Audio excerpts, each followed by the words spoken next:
No. There's only one solution to this. You're a businessman. The young woman shakes her head slowly. Don't be so harsh on yourself. They let almost anyone be a police officer. A glib remark. Don't let it stand. Assert yourself. A fondness for contradictory statements. Sir, I understand your concern, but we are here to do a job. And for us to do it, I need you to stay calm. Yes, of course. For a moment, the man fidgets under the lieutenant's gaze. Then he gives in. Oh, it's not. You're right, it's not. He has no respect for you personally, but this man sees himself as a law-abiding citizen, and you a representative of that law. Wait, what? No, he was just sleeping. What do you want, officer? Officer, even after a rude awakening, this dock worker respects the police, more than they usually do at least. The hole in this fence doesn't look that huge. He was exaggerating. People blame cops for everything that goes wrong in the world. This has nothing to do with you. Oh no. We should be very afraid of newspapers, and the radio stations too. We should be wary of enticing them in any way. This is years of experience talking. He's seen career after career ruined by careless media strategies. That is even more unfortunate than the badge. You need to contact your station about it as soon as possible. Try not to lose this one, please. We're not off to a good start. This missing gun business is making your hand tremble. Alternative translation. Don't even think you can drive my MC. Defend yourself. Immediately. They're laughing at you. He's asking you to stop, says this is serious. I didn't want to get in trouble with the others. Push her further. Show her the error of her ways. It was someone else. We'll find them sooner or later, officer. It just might take a while. Okay. Yes, I know who you are. You're a police officer. The law. Yeah, I think she got it. Good job. Crackling static. More static, and yes, more of that sweet static. The violence of your words is obviously scaring her. No, do not report back to this random civilian about anything. See you around, officer. Oh, high-grade narcotics, illegal firearms, stuff like that. Time to arrest him. Every school of thought and government has failed in the city, but I love it nonetheless. It belongs to me as much as it belongs to you. The lieutenant's impassive mask has been replaced with intensity. He speaks not as a cop, but as a citizen. He is Vacholier, a Revacholian. You could ask him to show you the soles of his boots. He definitely looks like someone capable of a lynching. Maybe he was present. How did you not know that? Aren't you a cop? You're leaving a weak impression here. Say something sure-handed. Coagulated blood sticks to his scalp and chest, where the countless stones have hit the dead man. Beneath, the description of injury. 2 boxes. No, it's not. Fucking fail as shit, sailman! Bitch saying your injuries weren't fatal, Kuno. You gonna let it stand? I do what I want, see? Learn it? Don't. He's tired and weary, and you are better not to test his patience. Right. Next. My pig's fucking got it? He's watching his old man get the big prize at the claw game. What? What is it? The inside of the head feels cold and smooth, like a glove, sweat dripping down your brow. Careful not to lose the prize between your fingers. We put him in a bag and carry him to the holding pen of my kinema. The body bag should contain the odor for the duration of the transport. I would drive him to processing, but it's too late to do that today. I'll do it first thing tomorrow. No problem. One more thing. This was really good work, detective. The word lingers in the air of the yard. As far away dogs are barking, further yet the sound of motor traffic. Detective. At first, nothing happens. His face wears a wide and self-satisfied smile. Every now and then, he smacks his big lips. Like a general over his maps, he plots his moves. Judging by the way he's licking his chops, it's going to be a good one. So... Mr. Dubois, Mr. Kitsuragi, how nice that you found a moment to pay a visit to the Debarders Union. I'm Everard Clare, head of this little operation here. Please, Mr. Dubois, let us converse in a civilized manner, as equals. Take a seat. I insist. He's trying to throw you off your game with this Dubois nonsense. Don't give him the pleasure. Questions will show him who's boss. We can arrest people, of course, but rather than bringing someone in directly, it's preferable to serve a station cold sleep. It prevents confusion and overcrowding. You can't. Those who don't show up become fugitives, though, and have fewer legal rights when they are eventually caught. It's about power projection. Thus far, they seem to mostly show up. When power calls you, you come. But power itself is a fragile trick of perception. Precinct 41 is known for a higher than average rate of police violence. He's not judging you. He's respectfully acknowledging the difficulty of working in your precinct. No one? Kuno's doing this because he likes it, pig.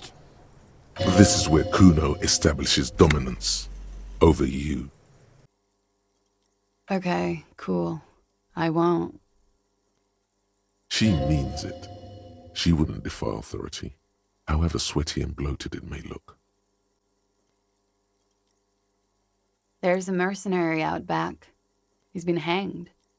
The body has been there for a week now. The locals probably got tired of it and called the cops.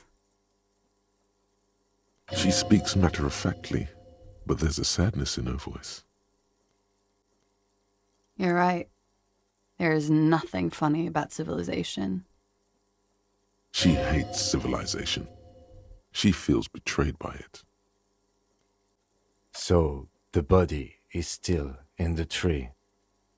This is the first time you detect a weariness in the lieutenant's voice. It is obvious he would have preferred for the body to no longer be in the tree. A man in his late 20s with a thin, unimpressive beard notices you approaching. He drops the ledger he was holding and turns to the lieutenant. Could he be irritated with you? He avoids eye contact altogether, like you're not even there. Does he want you to feel guilty of making that hole? It's implied in his voice. That's enough. A very silent wave comes from the lieutenant, like the distant echo of a drum roll. It's approval. No, I'm not the bartender. I'm the cafeteria manager. He's very animated all of a sudden. This is clearly a touchy subject for him. That's the name of my employer.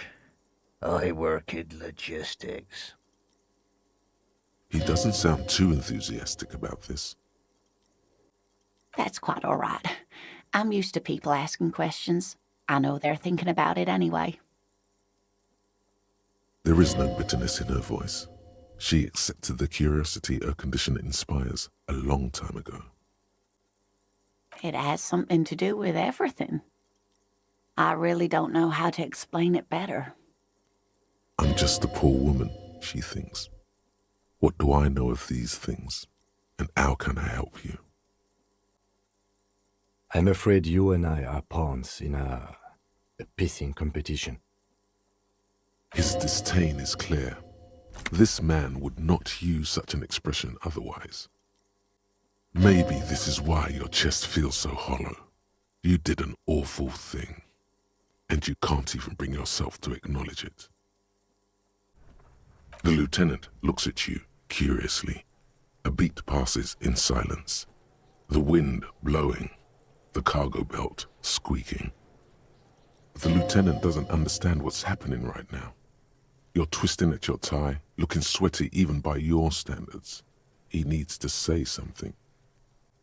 Just something I scraped together from my station. An area report on Martinez. I'm sure you did the same. He's not actually sure of that. He's just being tactful. Dark brown hair grows on his head. His face is ready to explode from the organic processes inside. The death's head grin has passed. What remains is an unrecognizable mess. Underneath the curdled meat there is an expression, not carried on his features, but below, inside, an expression of pleasure. This man was experiencing joy at the moment of his death. I have thought of that, yes. But the tire tracks would compromise the scene. Any prints would become illegible. That's if we get it through the hole in the fence. Also, my MC has a sloped roof. It's a sports model. The roof is slippery. An all-around bad platform to stand on. He could come up with at least 4 more reasons why not to trample on the roof of his sports model motor carriage. He feels bad about it. About his eyes mostly. Just having bad eyesight. Probably from a young age. Whatever you do, do not console him. They only have one gun. Oops. Why don't you just shoot yourself in your mouth? At least you won't miss. This isn't mere boundary pushing. There is a true suicidal rage in the kid as she's provoking you. Or what? You gonna fuck me? You wanna fuck me, pig? Is that what this is about? I'm obliged to inform you that both alcohol and cigarettes damage your health. But I guess you already know that. Don't ask. Don't look. Don't do anything here. Just go away.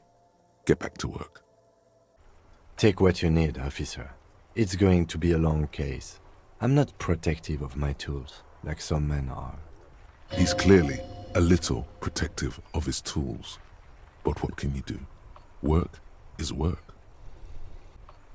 Yes, sorry about that. The Kupris Kinema does have a rather distinctive engine sound. He says it with very badly concealed pride.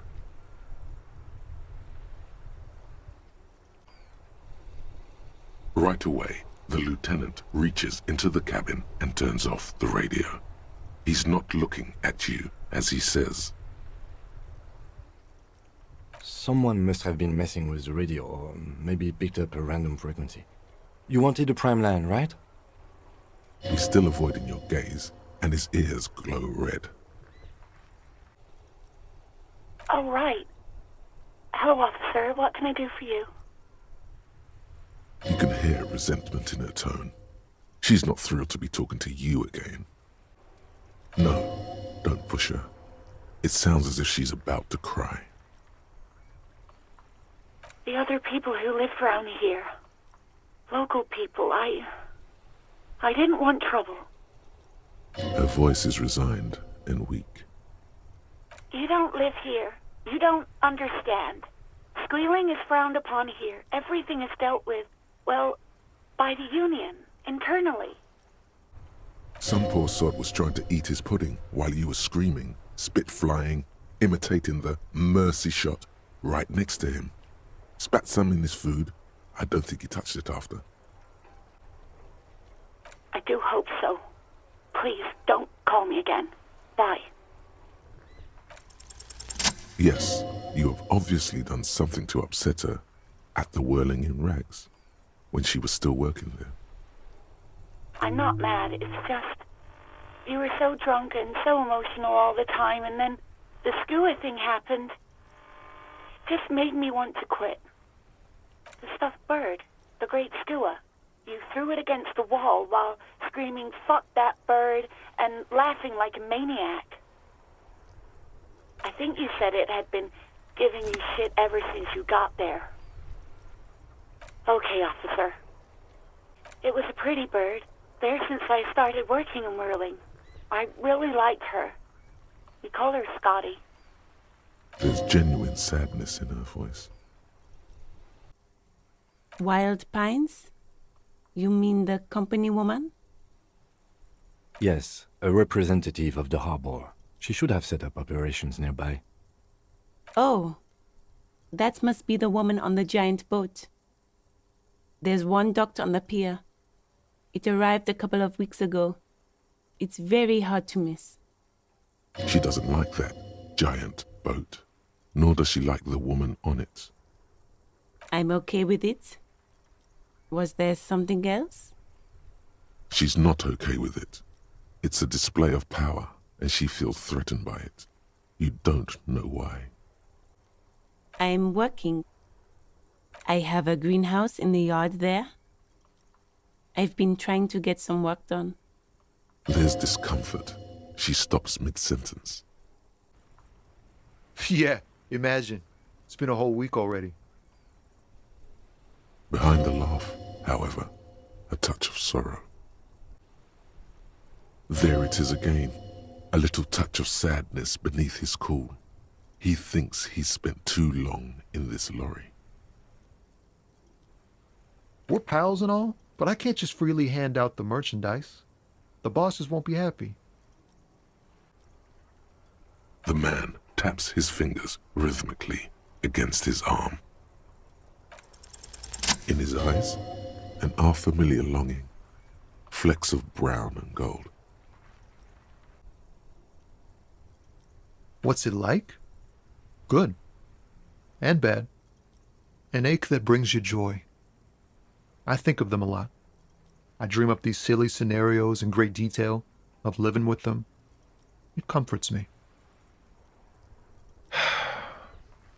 What about you, Cop Man? You missing someone?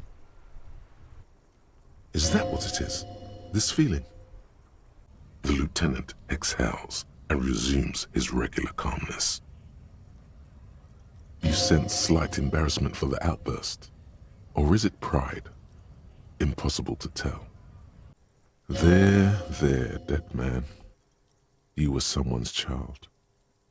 It's all over now. Chest is intact. Normal contour. Abdomen is protuberant. Pelvis intact. Genitalia... No!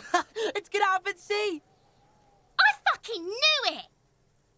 This is clearly what they've been waiting for, ever since the autopsy began. The lieutenant is trying to make it as boring as possible. Genitalia is male and unremarkable. No evidence of injury. Maybe I'm just not seeing them.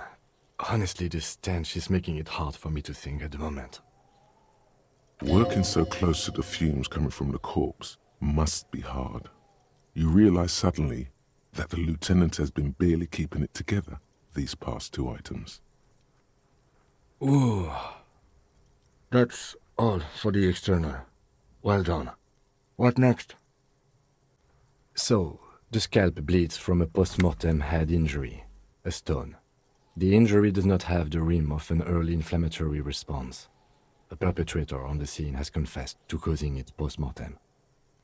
At maximum velocity, fucko! Has confessed to causing it at maximum velocity. The lieutenant's admission has caused great gratitude in Kuna. He is silent with it. He is deep in thought, eyes fixed on the bright red ring around the dead man's neck. Now we put him in a body bag and I drive him to Forborg for processing. The lieutenant looks at the dead man one more time, then at his notebook, then at the corpse again. He's thinking, did I miss something? Fucking cavity, see? Quivering with awe. It's not often that I see officers from the RCM in my pawn shop. What can I do for you? His courtesy is not insincere, but he prefers being alone with his projector, just watching the movement of light across the walls of the shop. Oh no, not at all. I guess I haven't had many customers lately, RCM or otherwise. I try to keep the shop at a comfortable temperature. There's a note of indignation in his voice. Interesting. There's a reason why everyone's tried to forget any of it ever happened, and why no one has tried to repair or replace the pile. So much disappointment, and early deaths. Cancer mostly. And we knew all that was coming even as we were cleaning up as best we could. No one's. Everyone's. So much bitterness. A bunch of poor people built themselves a primitive nuclear reactor, hoping for the best. What do you think is going to happen? You were adamant about getting rid of it, officer. Said you were undeserving of a service weapon of the Revachol Citizens Militia. And I don't like keeping guns around the shop for long. Off the charts photon emissions. The unhealthy kind. He's not telling you the whole story. It seems he's trying to spare you. There's pity there too, in case you didn't notice. It certainly does, especially in Revachol. Right, so let me get this right. You sold your sidearm, issued by the Citizens Militia, and now a civilian is running around the streets of Martinez with it? Miraculously, his face does not reveal what's happening inside. In that case, she'll be happy to get a visit from us, if we can find her. Yeah, it's not good. I do hope we manage to clean this mess up somehow, while also keeping our focus on the murder investigation. This mess? He means your mess. It's the man from Hendal. Walking away from his burning village, yes. Their matter-of-fact tone belies their surprise at the fact that you didn't recognize the figure in the print. The wind is aggressive up here. The lieutenant looks at the enormous crane towering in the distance, over the container yard. The look in his eyes is a mix of the engineer-like interest and the wonder of a 6-year-old seeing a horse for the first time. I was under the impression we are on our way to meet the king of this castle under siege, Evrard, one of the people we're interviewing. This way we may be able to get around his henchmen. Or it could be that we are just exploring. He's thinking you've forgotten where you are again. It's a black and white photo of a young couple out in a street fair. The man is young, dark-skinned, and dressed in a Royal Carabinieri uniform. The girl is smiling playfully at the camera. The young man looks happy as well. He's about to smile. Right after this moment, frozen in time. You're sure of that. Why did you take that? Fine, but let's move. I don't want to be seen snooping around here. Don't get me wrong. They are nice things. But once you achieve a certain level of wealth, your time and mental space become much more important than material goods. He speaks from the heart. He has very different problems compared to low net worth individuals such as yourself. For example, no problems at all. Evrard, he looks after everyone. Huh? Well, hey there. How can I help you, mister? The look in his deep blue eyes is as sincere as you've ever seen. Kind of makes you feel like an arsehole for no apparent reason. I see you are not a union man, mister. Did you get lost? You're not one of them scabs, are you? But she's a real nice girl. Grew up in this here neighborhood. Knows everybody and gets along with everyone. Real pillar of the community one day, I'm sure. For a fraction of a second, there's sadness in his eyes. If me missus and me was to have a child, I'd be real happy if she turned out like her. But she can't have kids. Yes, this place really seems to run like clockwork. Keep it up, Leo. Well, thanks a lot. Coming from you, it means a lot, really. Sometimes I feel some of the guys don't really get how much I bust my ass for them here. But you guys are alright. The white rectangle on your clothes might not mean an awful lot in Martinez, but the recognition from an authority figure made Leo's day. Claire also helped you, how should I say, remember your name? That's a relief. You can look into the process of changing your name after we finish this investigation. Kim must have had doubts about his name at some point too, but deliberately discarded them. Change? No, not exactly. But I think all of us at some point imagined what our lives might have been had we been something else. And then we feel trapped by the names we've been given as symbols of the intentions and expectations of others. Even if I were to change my name now, upon hearing any syllable that sounds like Kim in the street, I turn to see who was calling me. The moral intern are a fact. I try not to have opinions on facts until they change. And it doesn't look like that's about to happen. It is more than that. There's some kind of affection in him. Yes, I did, when I was younger. In my 20s, I considered myself a moralist. A blue forget-me-not, a piece of the sky. They're not all that bad. See?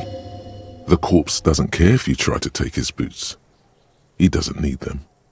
He's probably glad to get rid of them. It's heavier than you'd think. You're forced to drop it back down immediately.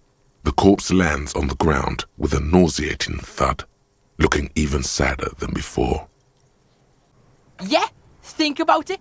Think about that rabid Kuno shit. He seems glad someone understood what he was going for. But right as he's getting distracted, you hear a malevolent hiss from behind the fence. You're dreaming, pig. That's not how this shit works. A little. But don't expect anything to change. Don't let him dominate you, Kuno. Fuck his fat ass. It's not Kuno. It's Kuno S. Kuno S is by far the worst of the two.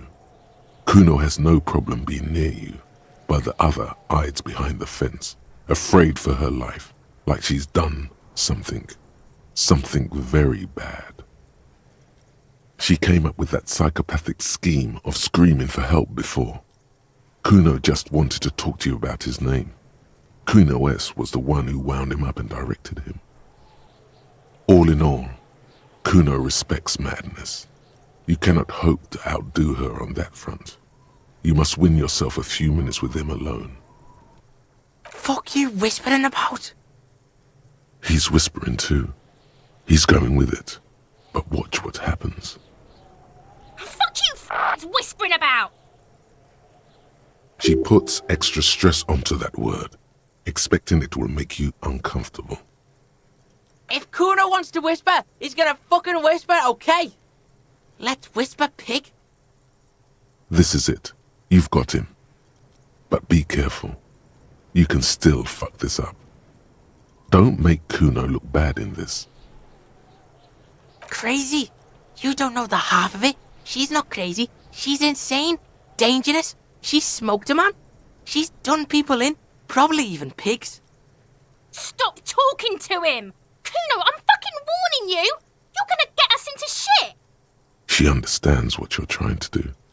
Yo, see? Did Kuno not tell you? Kuno told you. Kuno talks to whoever he wants. Talk, pig. Kuno's got it under control. You did it. They're separated. He's even turned his back to her so she can't read his lips. How's Kuno dealing? Kuno's dealing just fine. He doesn't need you fucking with any of it. C doesn't either. Kuno's got this shit under control. Listen. C is Kuno's go-to. Kuno's protecting her. You fuck with C. You fuck with Kuno. You threaten her. You threaten to take her away. This is what it all comes down to. He needs you to take him seriously now. A bespectacled man in an orange bomber jacket is tapping his foot on the floor. Looks like he's waiting for someone. You. As you approach, he narrows his eyes and extends his hand in greeting. If an assault were launched on this building right now, if the windows came crashing down and the whole world descended upon you, this man would hurl himself in death's way to save you. You are sure of this, but why? He is your half-brother. You heard what I said. Draw your own conclusions. That's all I know, and I prefer to keep it this way. The lieutenant gives you a little nod, then makes a note in his blue notebook. So Union people think he was a killer, he thinks. Even sleepy hair. This doesn't help a lot, but it's something. Good work, detective. I'm Lena. My husband Morel and I are staying with our friend Gary just down the street, but I come here for tea when they're away. This Lena is wacky enough for the motley crew. Hire her on the spot. Your brothers have left you. You and him are on the same page now, about the law and being it. This has affected your relationship positively. 10-2, 10-5. This is 41st, come in, over. A scrawny old man sits in a dusty cubicle, smoking, with a large white rectangle sewn on his vest. In front of him is a box-shaped apparatus with an array of wires and antennas. The radio switchboard. Roger that, 10-10. Over and out. 18 kilometers to the south, in the 41st Precinct's relay booth, a small crowd has gathered around Communication Officer Jules Oldboy Pidier, around a dozen cops. The small room is filled with cigarette smoke, abuzz with laughter, when Officer Judith Minot enters. Her left arm is in bandages, and her hair trimmed short. What is going on here? Did something happen? What happened is my partner made contact. It's not good. He's lost his badge and his sidearm. He seemed confused, delirious even.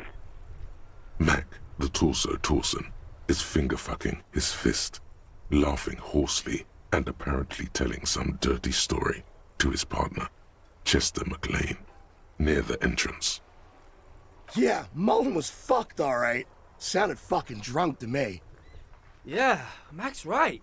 That was some gnarly shit there. Enough! None of this is funny. It's fucking sad. That's what it is. He's a cop. He's one of us, goddamn this. We must help him.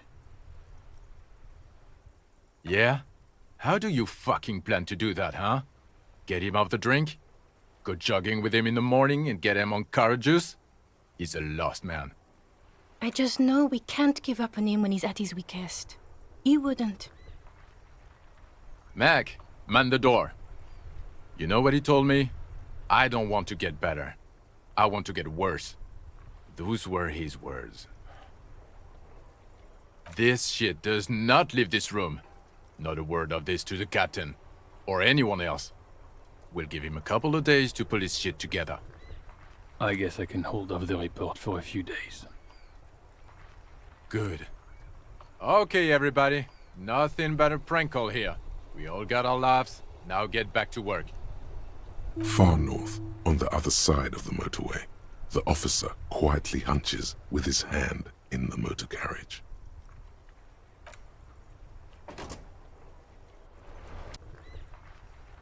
Legally, no. In reality, yes.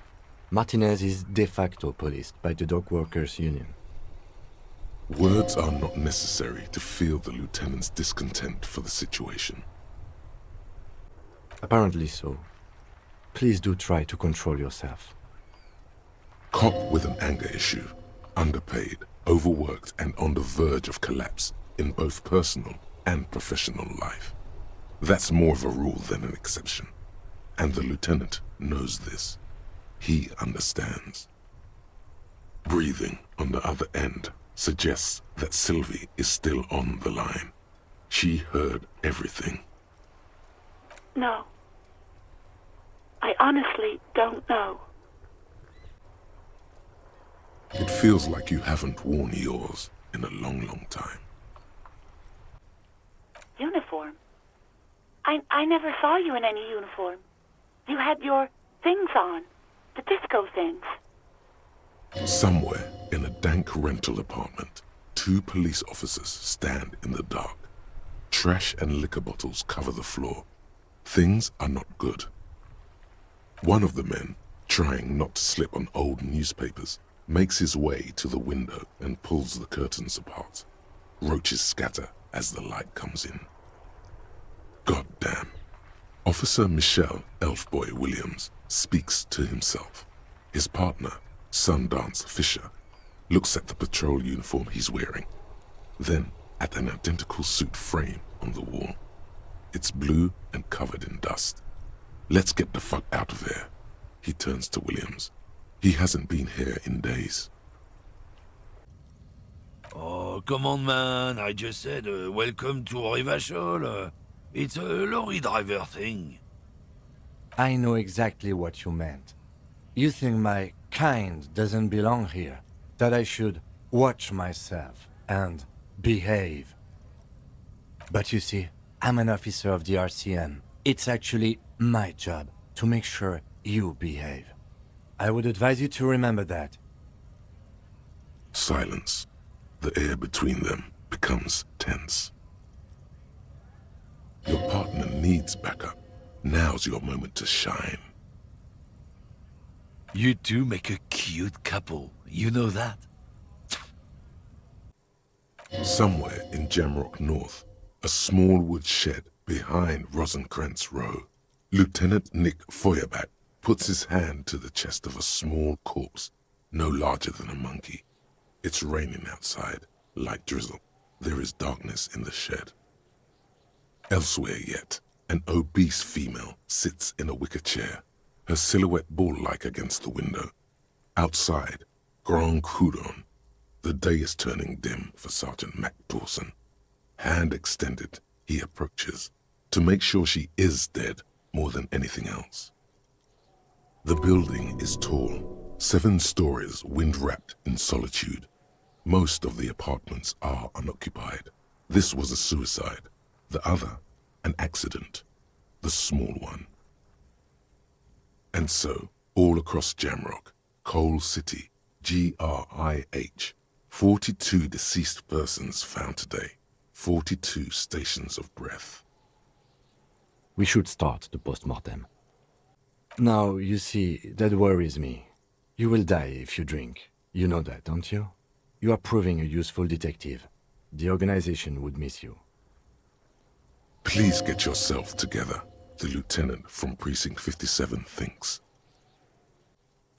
I have had my doubts since you showed me the tracks. Why did they carry him over? Why not march him, I thought. There was no satisfying explanation. There have been other signs too. Small things. We were right not to assign hanging as cause of death, as the perpetrators expected we would. No such luck for them. We didn't fall for it, he thinks. There's pride in there. I used to be very serious about my Franco-Nigerian nights. A long, long time ago. Those triangle patches on his vest, you have a feeling they mean something, like they're similar to the halogen rectangle on your jacket. I was with the Emergency Relief Brigade. You know, after the People's Pile disaster. Go ahead then, he thinks, As long as you can walk straight, I don't care. 15 Real.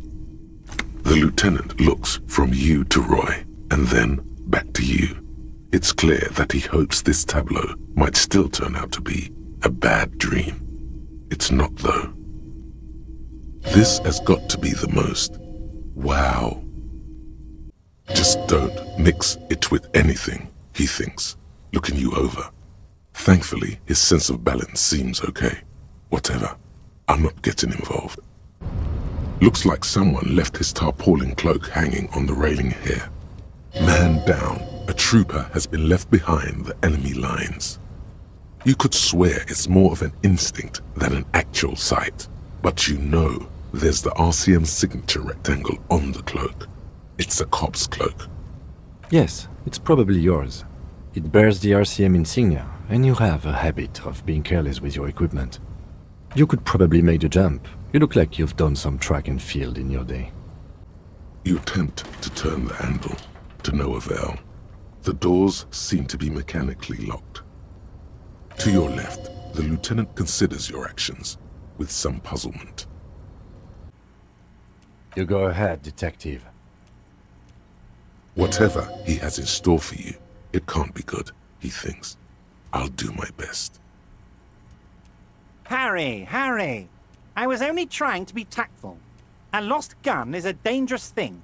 I can't have it around in my neighborhood. Kids could be playing gun roulette with it as we speak. Teenage gangs could be arming themselves. Get a hold of yourself, Harry. I assure you we are working on locating the missing sidearm as well. The lieutenant is concerned about the lost gun and feels that the fact you haven't prioritized looking for it is unfortunate, if inevitable, and doesn't put the RCM in a good light. Excellent, Mr. Kitsuragi. That's excellent news. Looks like we have a friendly gun-finding competition on our hands. The dying lights of the city shimmer below. Slowly, like luminous clouds, they pass on his lenses. The lieutenant looks at his slim cigarette, contemplating the next drag.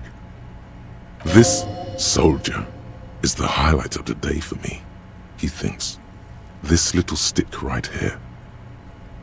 Night. Captain Bartholomew Price steps into the yard. A piebald horse waits by the motor carriage, chewing oats out of an oat bag. Seagulls fly overhead. The sky is black. Captain Price wears a black suit and a standard patrol coat as he mounts the horse to head home. Rows of houses on either side, hunching over the sidewalks, and Precinct 41 with its dome roof growing distant. Around him, the streets are silent. A kid on the corner waves at the captain as he takes the turn on Petition and Main. The horse neighs. The captain nods back. Thanks, kid, he thinks. He's grateful. Far away, in the darkness of a makeshift morgue behind Station 41's Lazarus, Dr. Nix Gottlieb cuts into the cold, dead feet of a murder victim. The veins are oddly black. He suspects a neurotoxin. Necromancer pig? That shit was dark. Going in there like that. Oh, brutal shit. Tell me. Kuno dies. You gonna pick one out of his brain like that too? Kuno's gonna go out in a hail of bullets. Gonna look like a fucking porcupine. Porta Rosa, a side alley of the Boogie Street Spearhead. A young man in his early 20s approaches patrol officer Emile Mullins and asks for a cigarette. As Officer Mullins reaches in his coat pocket for the pack of Astra he just purchased this morning. The man shoots him point blank in his chest. Breathless, the patrol officer collapses in the gutter. His right hand is grabbing the armor on his chest. The bullet didn't pierce it, but he can't breathe. On the pavement, the patter of the perpetrator's feet growing distant. Bleed, pig, someone opens a window and says, but Emile cannot see who. His sight grows dim with pain. Yeah. This fan has 2 chain pull switches. One ends in a tiny fan, the other in a light bulb. A truly horrific necktie has somehow attached itself to one of the blades. Or has it been consigned there as punishment? You feel as though this creature is your friend and wants to reattach itself to your neck so that you may continue your adventures together in this strange world. An ominous, foreboding feeling fills you as you look at the tie. Hello, I'm Kim Kitsuragi, Lieutenant, Precinct 57. You must be from the 41st. You realize he's waiting for your name. This is your chance to come up with a really good name for yourself. Get creative. Conceptualize. Let's go. Not so fast, Mr. Feminist. You owe me 130 real. No one is saying the multi-pattern necktie you found tied to the ceiling fan can talk. No one. It must be merely imagination. But Let's bail! Time to push the eject button! Sounds like a responsibility! You don't like those! you don't really know what this is for, but you get the feeling notes like these are super important. You should keep it. I don't know what you're talking about, kind sir, but when I'm out, then I'm really out. No corpses, no mausoleums, just quality time. A little me time in the abyssal pelagic zone. You can never return to it now. Only detective work remains. Wakefulness and detection. As you slowly reach your hand towards the surface of the mirror. Abort. You clearly have not thought this through. You won't like what you see there, and you will never unbecome it. Yeah, there is definitely something wrong with it. There's something the lieutenant isn't seeing. The universe is too irrational, too morally complex. You should convince him. Tell him why it's you. What if you did it? Yes, you killed him, and then, as part of the plan, you drowned out the memory. You are correct. This is a rather motor carriage-friendly city. Somehow that makes you feel scared. You don't know why. The material appears to be ceramic. Its clean white stands in stark contrast to the decaying flesh above the knee. The man wore thick polymer socks, probably for padding. A fine array of interlocking plates covers them. Delicate and fragile, they feel alien to the world around you, out of place somehow. We have a make and a number. That's something. We can use the radio in my kinema when we're done. Either station can chase it for us. This feels dangerous. Are you sure? I'm still approaching this as a lynching, yes. Motivated by the ongoing strike. You? No. You feel like it was something else. But what? Yes, it often is. This bell worries me. An intricate web of blue lines stretches across the torso, from the right shoulder to the solar plexus. Each time they intersect, a small white star is formed in their crossing. Hundreds of fading asterisks riddle his skin. Their concentration is highest around his heart. His corpse is marked by stars. Alcohol and heartbreak. I'm gone. Into the wild pale yonder. In the past, way out in the west. I'm a joke. Look at me. There is nothing funny about jokes either. A killer. A motherfucker. And a killer. Takes one to know one. Go ahead, Cobbo. What do you mean? It's the power of your imagination. Yeah, man! Don't be crazy! Inanimate objects and dead people can't really talk to you.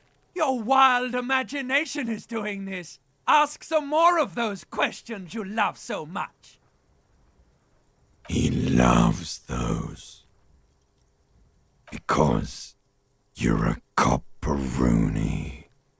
Look at all of them go. Do you want more questions? Coming right up, copperoony Rooney.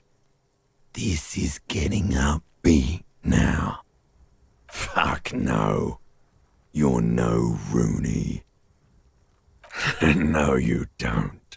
Between you and me, your name is probably Harry. Because you have loved it, me and Brother Cobo. It was love all along. Sure, Lobo. I can ask you a question. Why are you doing this?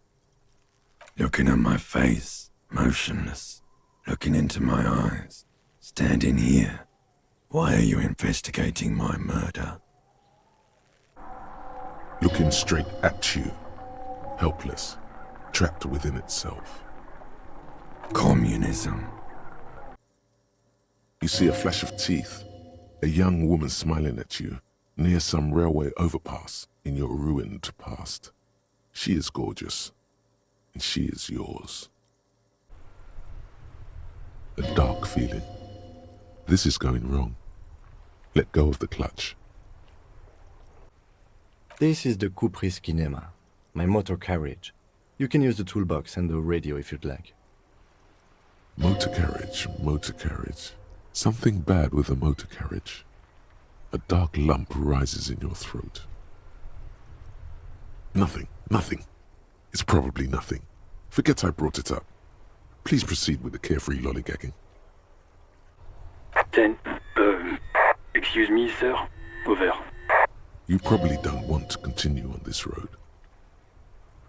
No, sir, I haven't. You're not really keen on mentioning your home life, so I've always assumed things weren't that good on that front. Over. Especially when there's a hurricane loose. It's your fault for losing them, not mine. Something in you wants to immediately forget about this, as if there was a reason you threw them away. No, you really weren't. You were simply the worst. It's just water. No, actually, I think they call it the Martinez Inlet. There are some islands in the bay, but they're hard to reach.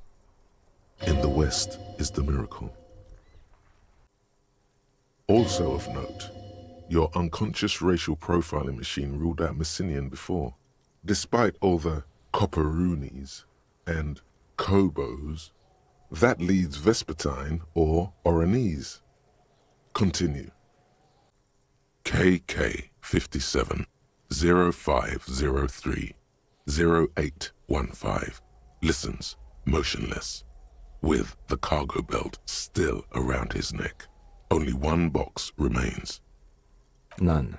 At least not after the initial examination. A strange word. Treatment. Interfering with the body's position or wounds post-mortem. His flesh is cold, icy. Pleased to meet you. Where are you from and what's your name? I'm only fucking with you. I know where you're from. From Cappadocia. And your name is Il Corbo. What can I do you for, Il Corbo de Cappadocia? You get me, Cobo. I feel like you were once, for tenderness and kisses yourself, but then shit went south and now you're ahead of even me on the pain front. We should do this more often. Be close like this, I mean. Hands are clean. No sign of injury from struggling. From here, it looks as though the clown-faced man is screaming. The tendons of his jaw are torn apart, hyoid, ripped from the force of the lieutenant's hands. You manage to suppress the contractions trying to enter your stomach. All it takes is concentration. Through it, you see nothing but darkness.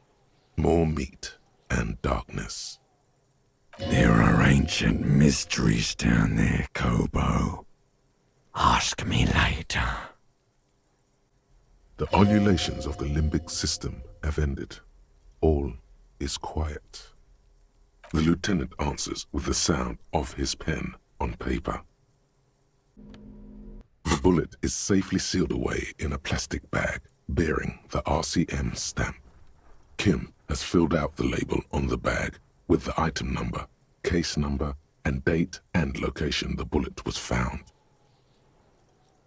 Beside his orderly handwriting, the bullet looks especially sad, like a tiny, shriveled head of cauliflower. I'm happy for you. His glasses turn golden as the fire reflects off the lenses. Once again, you are filled with the certainty this man is your brother. Something tells you that won't be any time soon. This'll have to be one of those epic tasks that's open for a while. One especially catches your eye. Deep gold and amber plastic with a big old handle on top. A classic boombox that says Stereo 8 approved. This is you. Golden orange. A sunset suite. Like a beach party. With sand and sun and seagulls dancing on the breeze. Theoretically, yes. But we don't have time right now. It's generally murder investigation first, then beach party. I don't like beaches. They accumulate too many photons. It's always chaos out there. But live your life, man.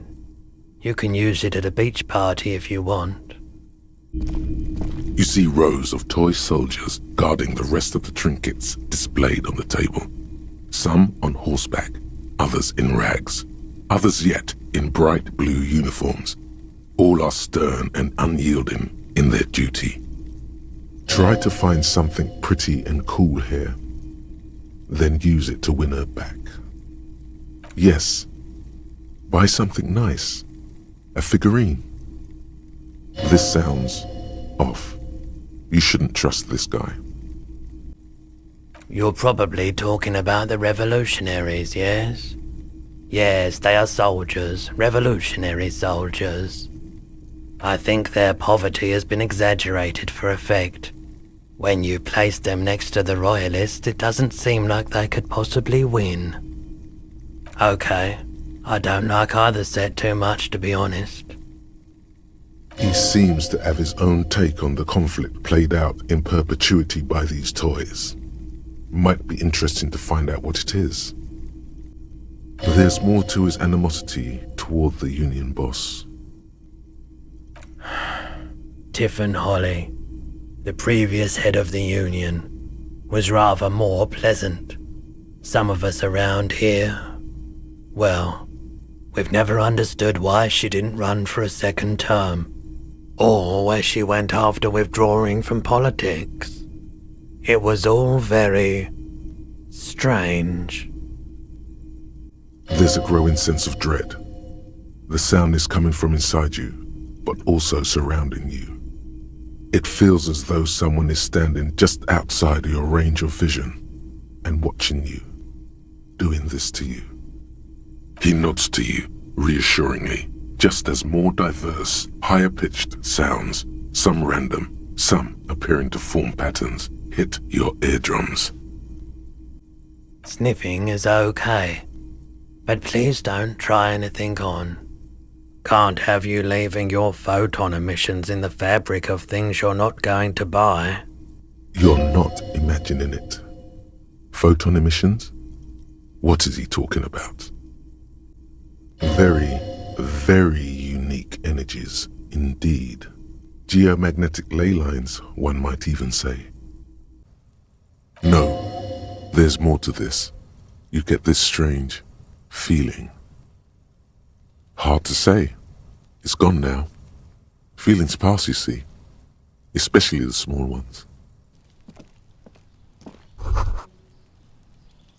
All those empty wine bottles and cigarette butts on the ground. Someone partied really, really hard here. Well, they went through 6 bottles of potent Pilsner, 3 bottles of Commodore Red, and almost 4 packs of cigarettes. It must have been pretty hard. Well, yes, I think we can say with relative confidence that it was you. Yes, this looks pretty advanced, all right.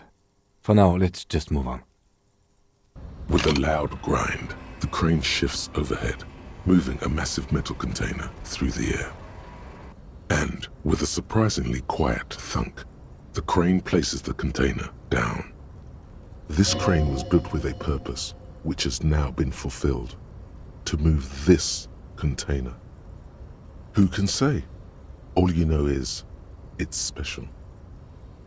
I can't see how that was worth the ruckus, except for seeing the crane in action, which I admit was satisfying.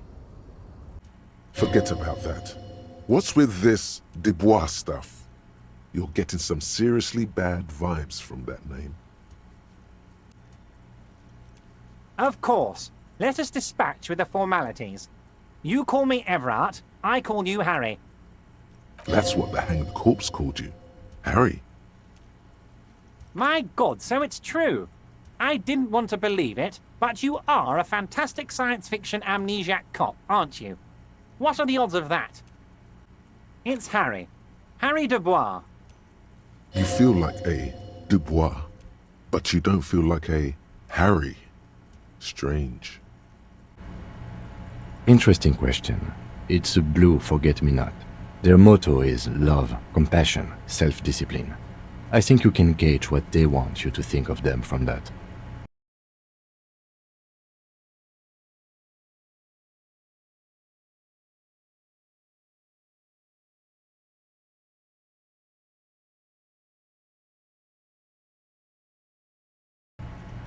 Something ominous.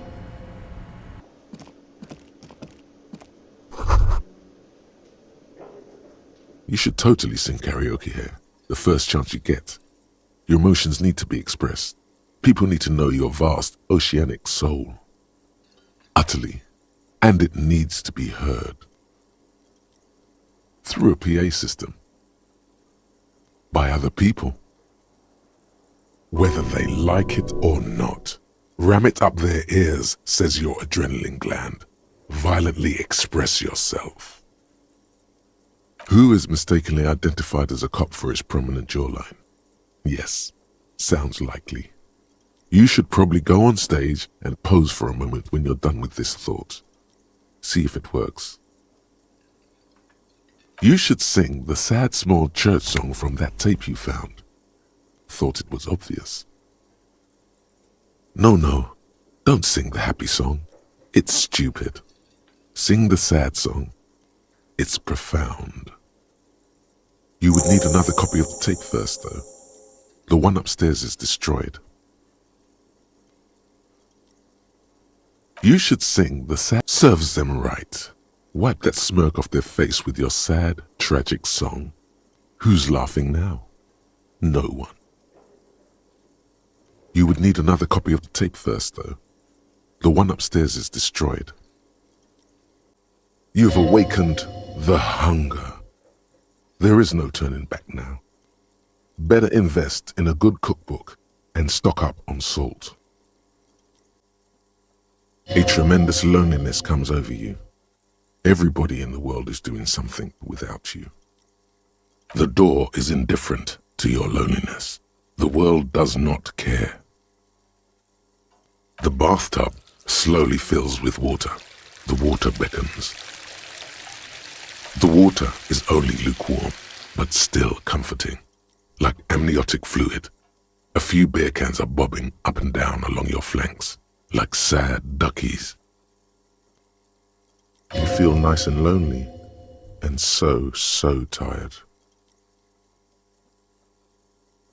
Under your thrumming eyelids, you see a dizzying array of colors. You won't get off this carousel quite so easily. It's a little better. Colors, scenes, and half-formed phrases still litter your mind. Part of you is still trying to solve the case, isn't it? Something to do with, what was it that the lieutenant said? Union? And it's gone again. Your thoughts lost between the slowing brain waves.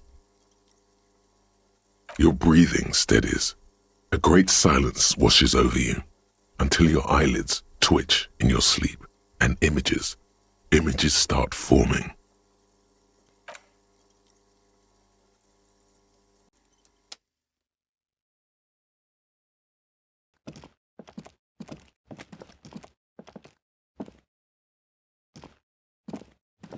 Do you remember the scent of your childhood?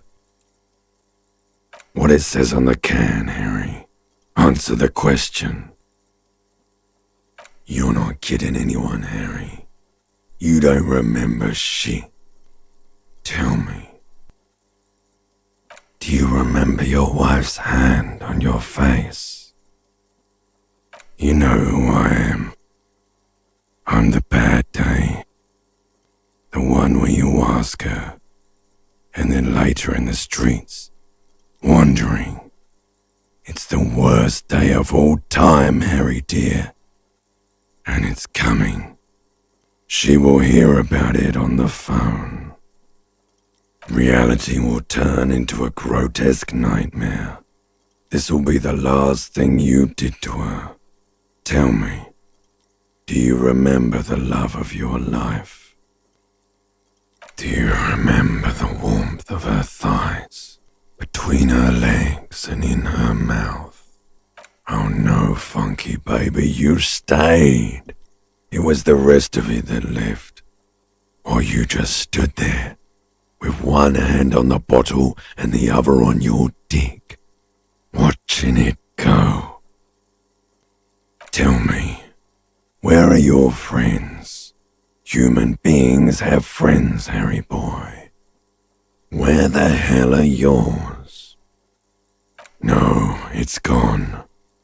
3 times gone and never coming back. You failed. You failed me.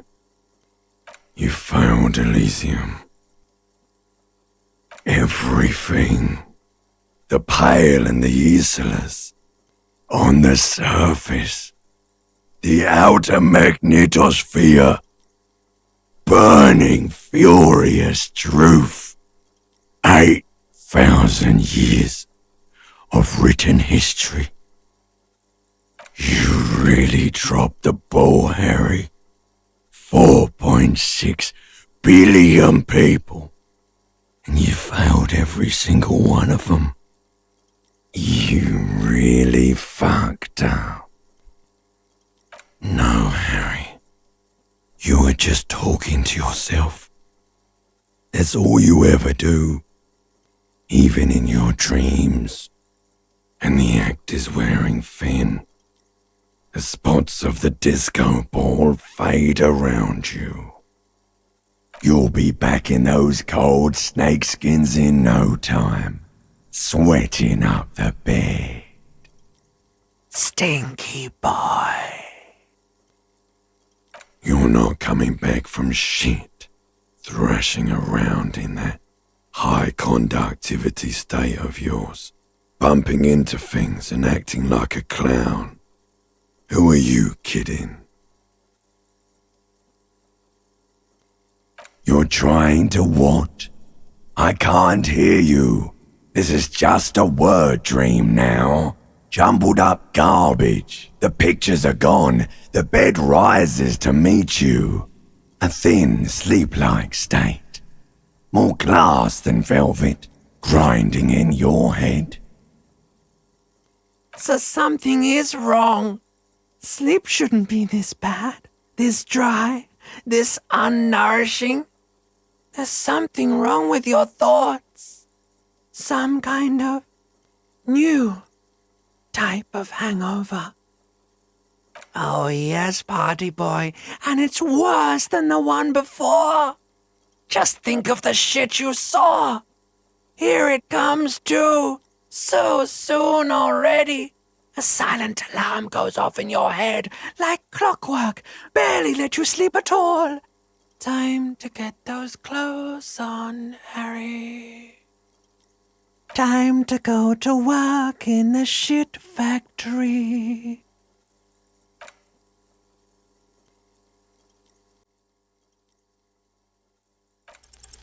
Try the expression. Come on, why are you still doing this? Alcohol raises testosterone levels, especially in men. The levels remain elevated after inebriation ends and the pain begins. You seek comfort. It's only natural. She is appraising you scientifically, the way she would an exceptional zoological specimen. It's not like that. Yes, officer. You look rather dazed. Like a stunned fox. But surely things can't be that bad. She won't judge you, no matter what you say. It's just stupidity. We shouldn't waste any more time on it. If you want my take, ask me after we've inspected the victim. On the surface, he's dismissive, but there's a conspiratorial glint in his black eyes. If only you knew what he would say. Yes, it's a wholly pointless matter. Forget I ever mentioned it. He's actually glad it's addressed now. Yes, they could have used a makeshift stretcher or just march him up to the gallows. Maybe there was a physically impressive strongman in their midst. Someone who wanted to impress their peers.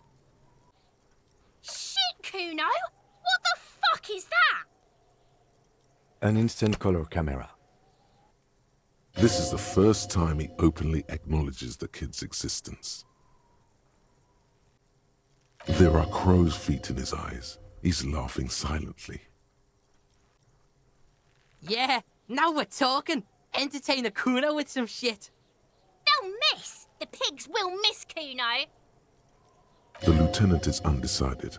On one hand, he wants to shoot some gun. On the other, it's an awfully stupid idea.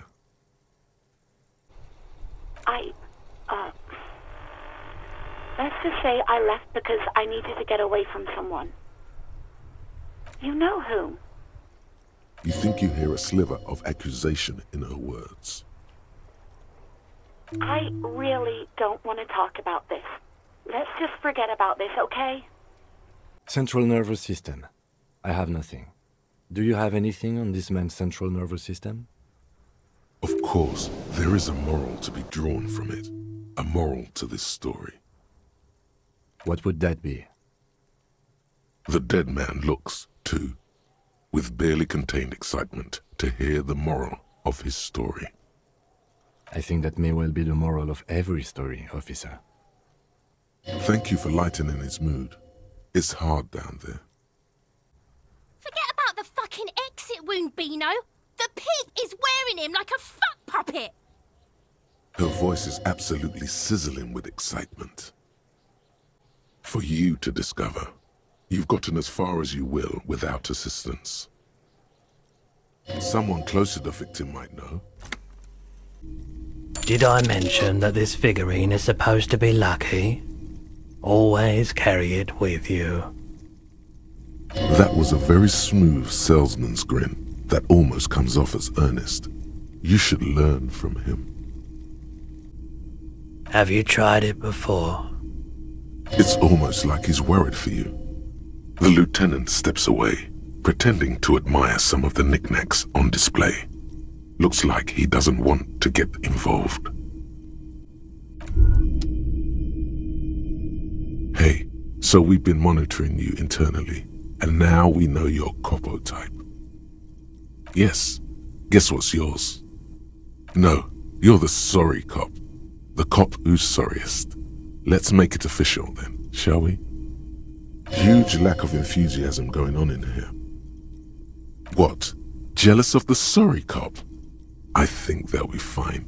Don't worry.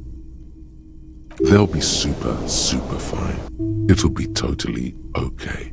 You can dual Copo type from sorry to anything. Yes, impotent rage and lamentation. Let's wrap it up? Of course you are. It's okay. See if you can get something out of this, like info. Or maybe every time you say you're sorry, you get $1 million. That won't happen. Wow, Kim's badass. Or he's had a druggie partner. Whoa, that's probably it. He's seen it before. Maybe you can make that money grow. Come up with an investment plan. How's that sound? This is a proposal, not a question. These ultra-liberal types love losing huge sums of money on ludicrous proposals. Ergo, you should come up with a plan that's totally dead in the water. Not everyone is down there, of course. Mr. Evrard is in his office, where he always is, and Jean-Luc is guarding the gate.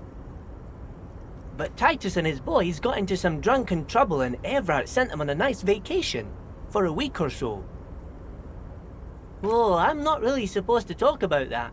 That's union business. Him and his boys stirred up something in town. Probably drank too much and got into a fight or something. I heard Mr. Evrard telling them to take some time off. Don't go all bad cop on this simple, friendly fellow. Watch out, Kuno! He's trying to relate to you. Kuno doesn't give a shit about your handicap. Get a wheelchair or something. Kuno doesn't care. It's tough to tell, but he actually does, a little. He tilts his head to the right, reassessing you in the light of your badass learning disability. Kuno's dad doesn't give a shit. Doesn't even see her there. Or thinks it's fucking Kuno. Shit's all on Kuno. Kuno-S, two of a kind. 'Cause she fucking looks like Kuno. No one knows her name. Kuno told you this shit was Psycho Killer. You won't sweet-talk your way around this man. Good thing this psycho drug boss is strictly optional. Like half. A baggie, but like in this vial. That's half a gram, sir. Yeah, half a G. Want it or not? Fuck you talking about half a G? This shit is giant, grade A shit. So clean you can barely see it.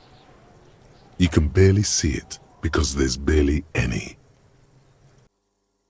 Or you could not do that. No one is making you. No, don't listen to him. It's madness.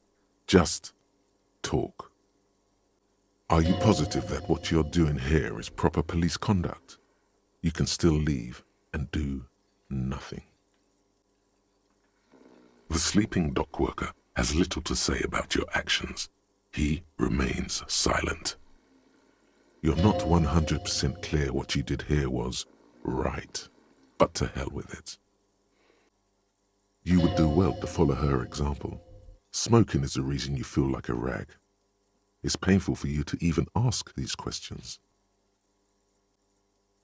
But maybe a fresh set of eyes is what the world needs, and while I'm no doctor, such bouts of amnesia are often temporary, so I wouldn't worry too much. She means this sincerely. Worrying won't do you any good. Please stop. It's horrible. You're scaring yourself. You couldn't stop if you wanted to. It's neurological. So no, I don't think they sent you as a joke. And even if they did, they are in for a surprise. He's right.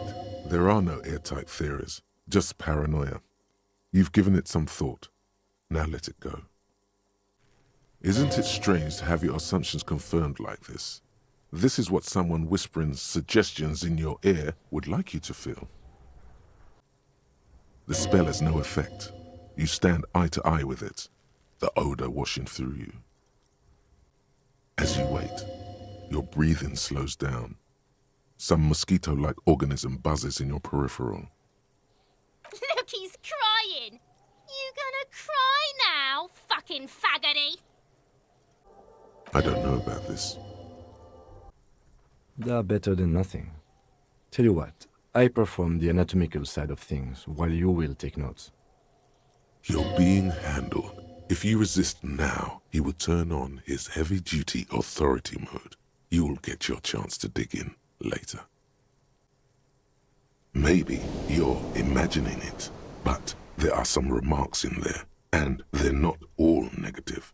You're referred to as the 41st by your station number, and the 41st comes off as a moderately competent detective.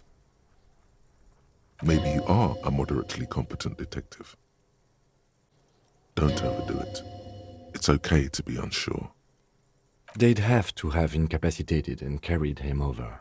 This man was more than a match for untrained dogwalkers. See, my pig is gonna fuck his head off. No, he ain't. Your pig's a boring fuck. You are? This pig is Kuno's. Being Kuno's pig has a steadying effect on your hand. Go with the flow, man. Oh, your pig's pretty sick, I gotta say. This wasn't necessary. What's going on here? Why are you doing that? The lieutenant is unaware of what's happening in your head and why you're touching it. He merely expects you to write down his notes on the man's genitalia so you can move on. Not so sure about this. Because it's an anti-radiation drug and you're a cop, not a post-apocalyptic scavenger. Of course. The lieutenant shifts from one foot to another, alert. You are... With Kim here too. That just sounded really, really bad. A typical power play. Wait for him to speak first. Show him you've got a backbone. Very well, Mr. Dubois. I respect a man with strong convictions. I, too, have convictions. One of which is that I will not engage with any man who won't face me at eye level.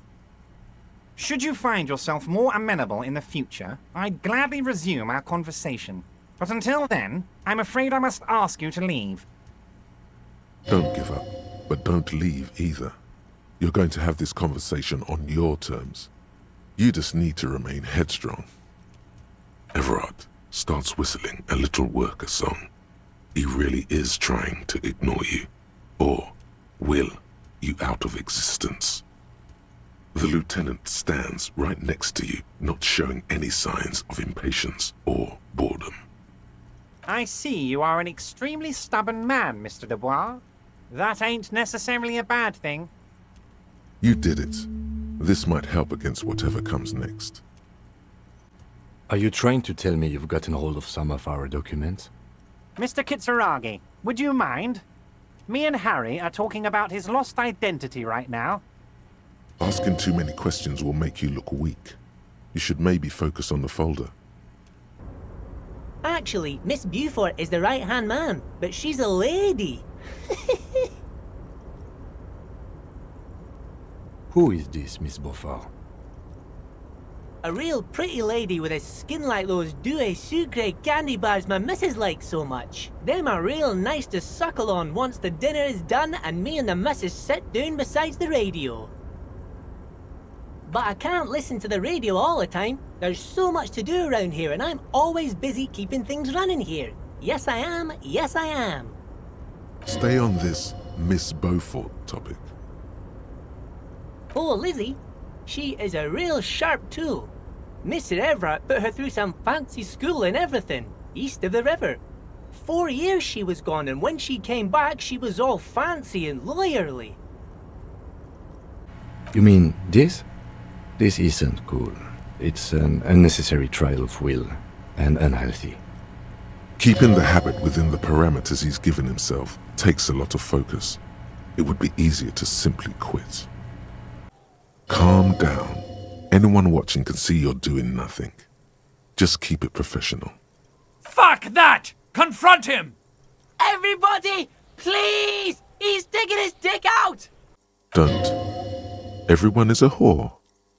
What does that even mean? Breathe in and walk away.